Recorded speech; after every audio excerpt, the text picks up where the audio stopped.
I think I can.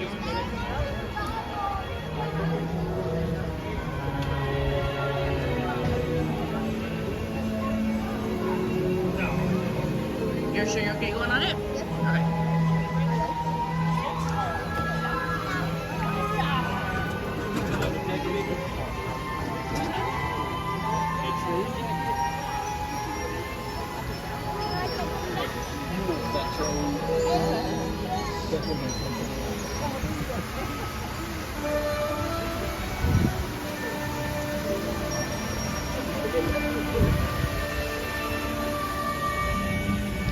The baby ducky's on.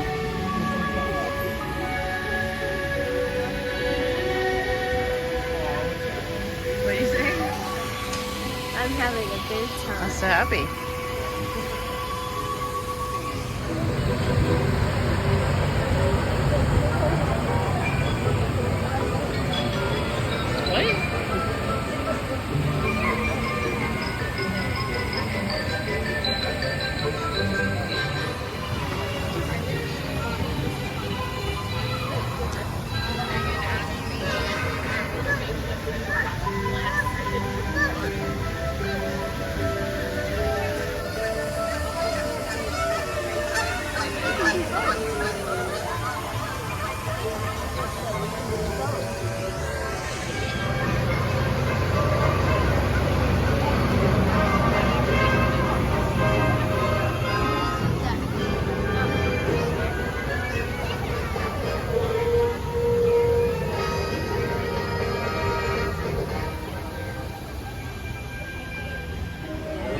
Hello and welcome, friends. My name is Anthony. I'll be your captain and storyteller today as we journey into Storybook Land.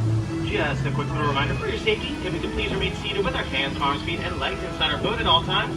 Parents, if we could please supervise our little ones, as we wouldn't want today's story to take an unexpected turn. Thank you so much for joining me, friends. My name is Anthony. Now, friends, most people travel to enchant in your worlds through the pages of a book. But as for us, even though it seems like we're being swallowed by monster the whale, the very scene that swallowed Pinocchio, we're actually being transported to a whole new world called Storybook Land. As you may know, most good stories start off with a once upon a time, and ours starts with the three little pigs who are always being chased by the big bad wolf. And that big bad wolf just so happens to live here on our left-hand side, friend. Thankfully, our smart little pigs decided to build their homes across the water on our right. You'll notice 3 homes, one made out of straw, one made out of stick, and one made out of guaranteed wolf-proof brick. As we venture forward, though, our story is going to take a strange turn, as on our left-hand side, we'll be approaching a quaint little village home to Alice, where during one golden afternoon, she decided to follow a white rabbit down a rabbit hole, in which she went down, down, down, all the way to Wonderland, where her story only grew curiouser and curiouser from there. On our right, we have London Park, where the darling children set flight alongside Peter Pan up to Neverland, where they would never, ever grow old.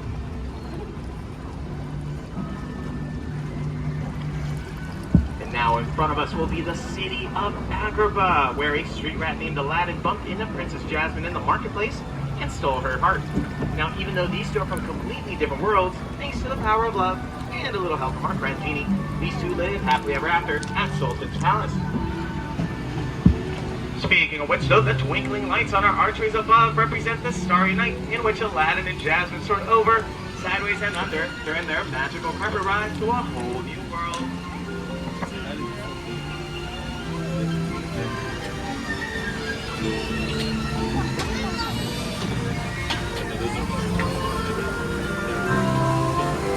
Now, not all stories are filled with love and light. Some are dark and even mysterious, just like our Cave of Wonders. This is, of course, where Aladdin bumped into the home of our favorite genie. As you approach the magic lamp, feel free to make a wish and see if it comes true.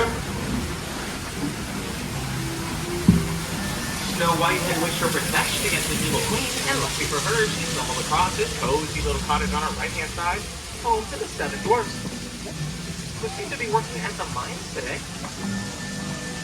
On our left, you might notice a blue roof chateau, the very same in which Cinderella grew up in alongside her evil stepsisters. That is, of course, until her fairy godmother granted her wish to attend the ball, where she had so much fun she stayed past midnight, and as a result suffered some unfortunate consequences, like having her carriage turn into a pumpkin, which you might be able to see here on our left-hand side, just above the little village. But don't you worry, friends, as Cinderella and her prince are still living happily ever after in that castle above. But not all stories or wishes have to end in a happily ever after. Some can be pretty silly and whimsical, just for fun, like wishing for a hillside of flowers to turn into a quilted sheet to sleep on. This, of course, happens in our 1933 Silly Symphony cartoon, Lullaby Land, which our succulents here on our left-hand side are inspired by.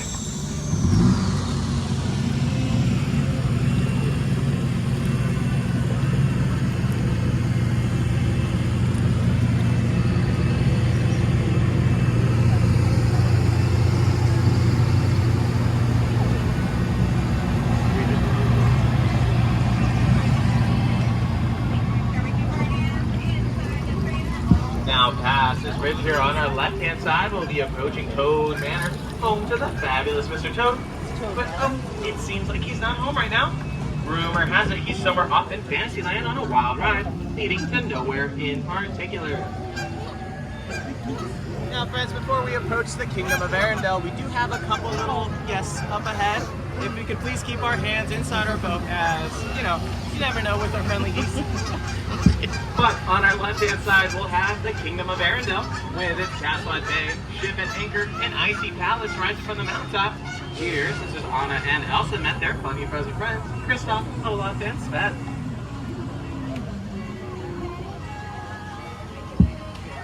In front of us now will be Alpine Village, where Geppetto wished upon a star for his puppet Pinocchio to turn into a real boy.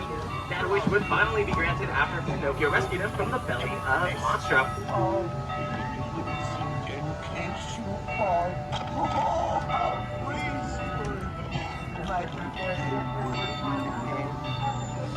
We're gonna hold here for just a second.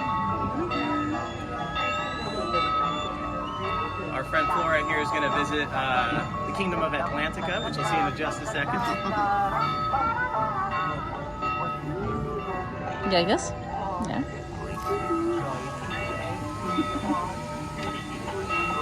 Now, unfortunately, friends, past this bridge here on our right-hand side will be our final stop, but it's this captain's personal favorite, which will be Prince Eric's castle.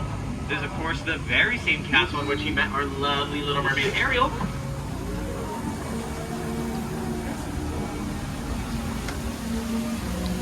But as you may know, Ariel's not from our world. She's actually from the underwater city of Atlantica, which you might be able to see here just past our waterfall. I recommend looking at the little hole there, the little gap on the right side, as King Triton certainly has made it a little hard to see. But with that being said, friends, our story here is coming to an end. I would just like to remind you once again to please watch those hands, arms, and fingers and keep them inside the boat, especially my friends here on my left-hand side. When we come to a complete stop, I will ask that we all remain seated, because on the count of 3, we're all going to stand at the same time, just so we don't take a personal tour to see what's under the sea. You're not allowed to stand up together, okay?